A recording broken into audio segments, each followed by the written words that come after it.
What's up, guys? It's Jeff. Do you ever wonder how some people under 18 are able to build a massive net worth? Well, today I'm talking about how my nephew was able to build a net worth of over 50 grand by the time he was 18. Make sure to stick around to the end of the video to find out what I'm telling him to do now to turn that into $1 million and for a fun bonus feature I've got planned for you. So without further ado, here's my nephew's easy 3-step formula on how to build a net worth of 50 grand before the age of 18. Number 1, ask for cash instead of gifts. Every time you have a birthday, Christmas, Hanukah, or any other occasion where you would generally receive gifts, just ask for cash. That's it. Simple enough, right? Number 2 requires a little bit more effort. So number 2 is grow your income. If you get a weekly or monthly allowance, that's great, and that forms the basis of your income. If you don't, not a problem, you'll just need to work a little bit harder. So essentially what you do here is find something in your neighborhood that your neighbors are willing to pay you for. For example, my nephew started cutting his neighbor's grass at the age of 12. It required a bit of effort, but all he did was go door to door offering his services. Now that's just one example. There's a million little odd jobs like that you can do, like babysitting, tutoring, cleaning garages, other odd jobs that your neighbors will pay you for. Once you get old enough, find a job, any job. I don't care what it is, whether it's at McDonald's or Walmart, just get a job. Or better yet, start an online business. That doesn't require any capital, and you can scale it up quickly if you're lucky and you work hard at it. And last, but certainly not least, number 3, don't spend. Save your hard-earned cash. This is the most important step of all. The first 2 steps don't matter at all if you don't do this one. So try to save every penny that you get. Ideally in a bank account or an investment account, really depends on your age. But think about it this way. Every dollar you spend today, that could be worth $100 in 50 years if you just invested in the stock market and do nothing else. So that $5 Frappuccino you bought today, that's really $500. Would you pay $500 for a cup of coffee? Or put another way, every $5,000 you can save today could potentially be worth $500,000 50 years down the road. So delaying gratification is definitely worth it, especially if you want to build and accumulate wealth. So that's it. It's as simple as 1, 2, 3. Now, making your first 50 grand is actually the tough part. Once you've done that, turning it into $1 million is actually a piece of cake. You really don't need to be a genius. You don't need to be Einstein.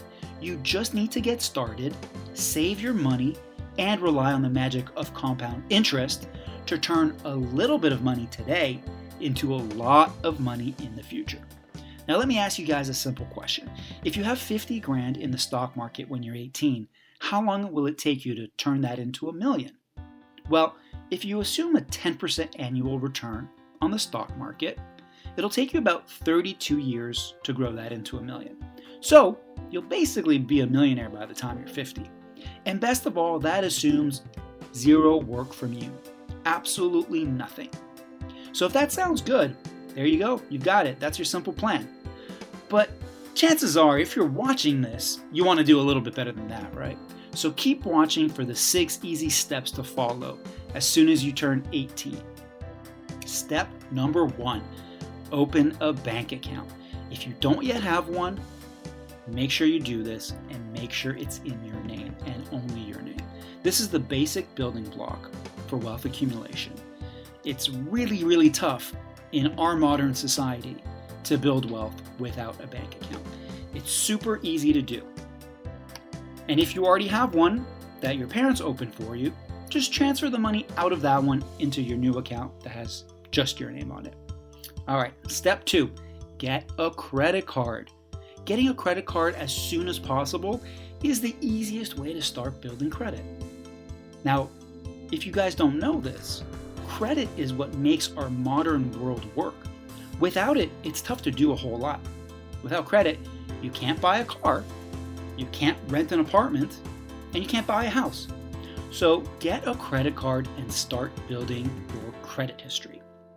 Which leads me to step number 3, which is building upon that credit history and making sure that you don't ruin your credit history.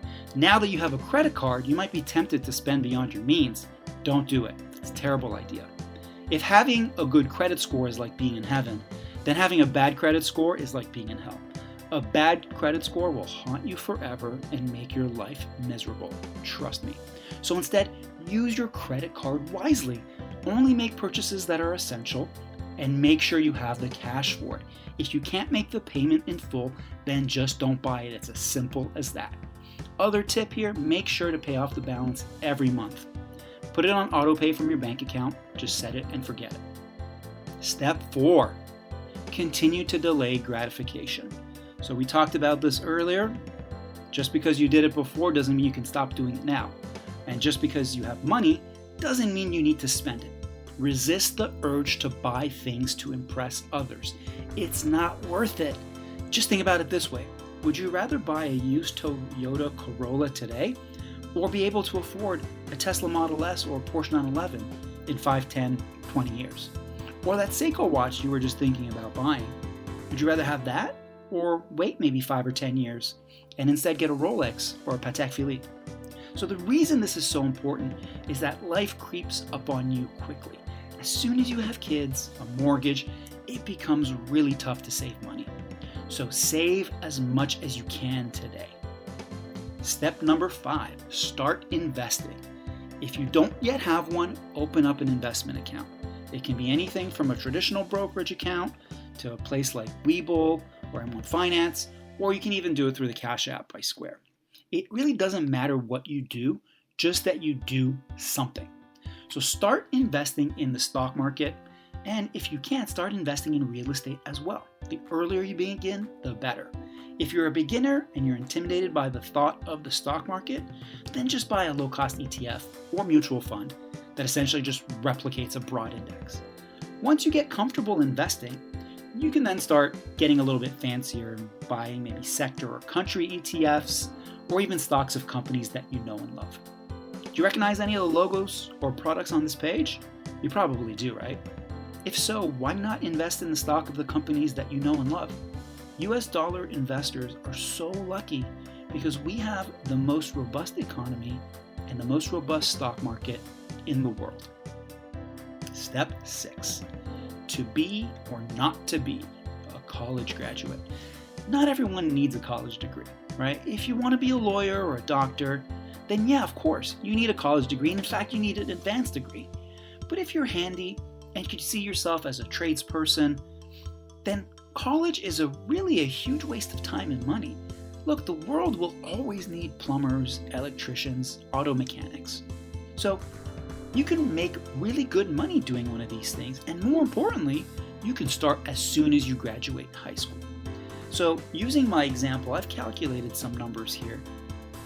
The plumber who earns $50,000 a year starting from age 18, assuming he can save about 50% of your net income, will be a millionaire by the time they're age 34 if they just invest in the stock market, basically just in the S&P 500. Guess how old the college grad or the lawyer with the advanced degree will be before they hit that millionaire status? The number is closer to 37 or 38. So what you see is that plumber, that guy that just went to high school, has actually got a much higher net worth for the majority of their life, all the way until their late 30s and sometimes 40s, before those college grads and grad students actually catch up to them. And in the end, they end up almost at the same place. Of course, the grad school students, if you assume a higher income, will end up at a higher place way down the road when they're in their 50s or 60s. All right, so enough with that. Let's get to the fun stuff. Let's get to the bonus here. So let's talk about cars. Here's my top 10. Now, tip for you guys, don't buy new cars. Wait 3 to 7 years after they've depreciated. Now, in my top 10, I've used this tip as well as a few other things to determine who makes it. First of all, the cars need to be under 100K. So you're not going to see these crazy $1 million cars or things that are completely unreachable. These have to be cars that you can see yourself owning at some point in your life. Number 2, they need to have a strong resale value, or you need to have bought them when they've gotten to the right place in their depreciation curve so that you don't get killed by depreciation. And it needs to be reliable so that the user experience is actually a good one. You can hold on to the car for a long period of time, and you're not going to be in the shop all the time. So let's get right into it. First section here is daily drivers. So number 10, the Lexus LX 470. These were made between the late 90s and the mid 2000s. I would go for the later models, the 2005 to 2007. These trucks are built like tanks. They're basically Toyota Land Cruisers, which, if you guys know anything about them, are essentially the best vehicles ever made. They can last 25 to 30 years, and you can put 500,000 miles on these pretty safely. They're, very safe. They're reliable. You can go anywhere with them. I love the rugged looks. Get this one in pearl white with a tan interior like you see it here. Number 9, the Acura MDX. If you want something a bit newer, a bit smaller, and a bit easier and fun to drive, the MDX is for you. It's ultra reliable. It's easy to repair if anything breaks down. Super convenient, super fun to drive. This one has it all, but it doesn't have that flash, and it's not super luxurious. So that brings me to number 8, Mercedes GLE 350. So much like the MDX, this one has it all, but it's got a little bit more luxury, so it's also a little bit pricier. It's one of the safest vehicles out there. It's now got a third row, so it's very convenient. Plus, it's got this great brake hold feature that allows you to just tap on the brake when you get to a stoplight. Basically puts it in park, so you don't need to keep your foot on the brake. Best feature I've ever had in any of my cars. Number 7, the Porsche Cayenne GTS. This is the ultimate SUV. It drives like a sports car. It looks sleek. The engine note is incredible. And Porsche is also the most reliable of the European manufacturers. Get this one in a midnight blue with a Luxor beige interior. Number 6, the Tesla Model X. Now this is a cool car. It's futuristic looking. It's got those awesome gull-wing doors. The self-driving feature is pretty cool, and the full self-drive is probably coming online pretty soon. And the list of features goes on. If you like tech in your car, this is the way to go. If you haven't driven a Tesla before, get on it. It's amazing. I like this one in triple black. So black interior, black exterior, black rims. Number 5, the Mercedes G-Wagon. Now this is the dream. The 2019 and newer versions, they've been completely redone. They are essentially the ultimate driving machine. I would go with the G63. Once you've done that, you're basically the king of the road, full stop. It's safe, durable, insane sound, insane performance. If you want to stand out, this is the way to go. Now moving on to the exotics section, or basically let's call it the sports car section. Number 4, the Tesla Model S. Now, I don't usually like sedans because they don't have the convenience of an SUV and they don't have the performance of a sports car, but this one's in a class of its own. It's got the performance of a sports car with the convenience of a sedan. It's fun to drive. You got all that tech, ease of ownership, and again, because you're buying Tesla, you're doing something good for the environment, which is always commendable. Number 3, the Porsche 911 4S. This is the ultimate sports car. It's stylish. It's got classic looks, amazing performance and handling. The only knock that I can find about this one is that you see it a lot. It's pretty common. It's your dentist's car. But you see it a lot for a good reason. Everyone has this car because it's such an amazing car.